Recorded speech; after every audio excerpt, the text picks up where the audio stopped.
నాగబంధం వేయబడిన ఆలయానికి రక్షకులు. ప్రస్తుతం ప్రేక్షకులను థియేటర్లకు రప్పించాలంటే కేవలం కథ సరిపోదు. అద్భుతమైన విజువల్స్, భారీ స్కేల్, థియేట్రికల్ అనుభూతి తప్పనిసరి. అదే లక్ష్యంతో తెరకెక్కిన చిత్రం నాగబంధం. సనాతన ధర్మం, పురాణాలు, అనంత పద్మనాభ స్వామి ఆలయ నేపథ్యాన్ని ఫిక్షన్తో మిళితం చేస్తూ దర్శకుడు ఒక విజువల్ స్పెక్టాకిల్ను అందించే ప్రయత్నం చేశారు. అయితే విజువల్స్ ఆకట్టుకున్న భావోద్వేగాల విషయంలో సినిమా ఆశించిన స్థాయికి చేరుకోలేకపోయింది.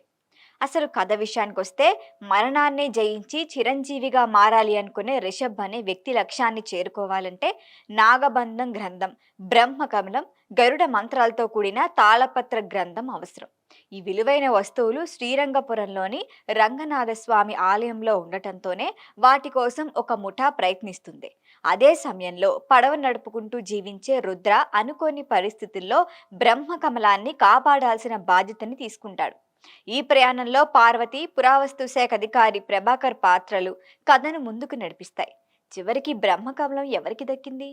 దాని వెనుక అసలు రహస్యం ఏంటి అన్నదే సినిమా.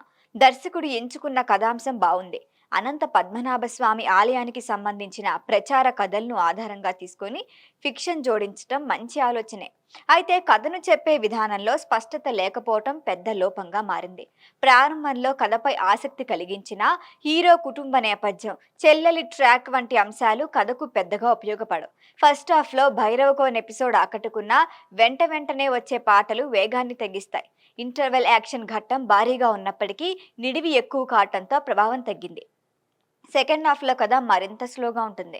విలన్ల అసలు లక్ష్యం ఏంటి, బ్రహ్మకమలం వల్ల జరిగే పరిణామాలేంటి అనే అంశాలను చివరి వరకు దాచిపెట్టడం ప్రేక్షకులను కనెక్షన్ తగ్గిస్తుంది. హీరో గజధన్మ ఫ్లాష్ బ్యాక్ ని కూడా ఆలస్యంగా చూపించడం వల్ల కథ సాగదీసిన భావన కలుగుతుంది. క్లైమాక్స్ లో సనాతన ధర్మంపై వచ్చే సంభాషణలు ట్రెండ్ను అనుసరించినట్లే అనిపిస్తాయి. నటీనటుల విషయానికి వస్తే విరాట్ కర్ణ తన వంతు ప్రయత్నం చేశాడు. యాక్షన్ సన్నివేశాల్లో మెప్పించిన భారీ పాత్రని పూర్తిగా మోయలేదు. నాగసాధువుగా తన లుక్ బాగుంది. నభా నటేష్ పాత్రకి కొంత బలం ఉంది. రిషబ్ స్క్రీన్ ప్రెజెన్స్ ఆకట్టుకుంది.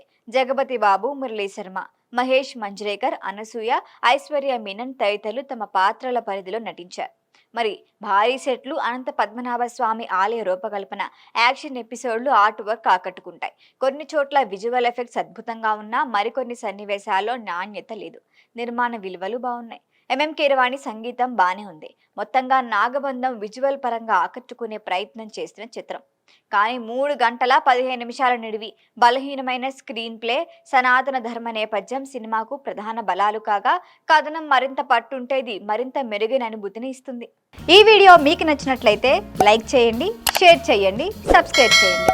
మరిన్ని అప్డేట్ల కోసం మా వాట్సాప్ నెంబర్ను సబ్స్క్రైబ్ చేసుకోండి.